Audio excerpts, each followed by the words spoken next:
পতিত স্বৈরাচারের সময়ে নানা কারণে কুমিল্লাকে বিভিন্নভাবে বঞ্চিত করা হতো। কুমিল্লার একটি প্রশাসনিক বিভাগ কুমিল্লা সহ আশেপাশের জেলাগুলোর জনগণের দীর্ঘদিনের আকাঙ্ক্ষা।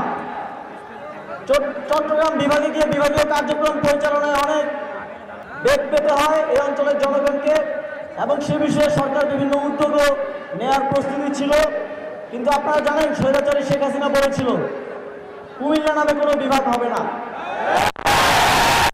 কিন্তু আমরা স্পষ্টভাবে বলতে চাই এখানে কোনো বিভাগ হলে সেটা কুমিল্লার নামেই হবে। এবং আমি সরকারের সর্বোচ্চ নীতি নির্ধারকদের সাথে কুমিল্লাকে একটি প্রশাসনিক বিভাগে রূপান্তরের জন্য আলোচনা করব এবং অতি দ্রুত সময়ের মধ্যে তা বাস্তবায়নের জন্য প্রচেষ্টা করব।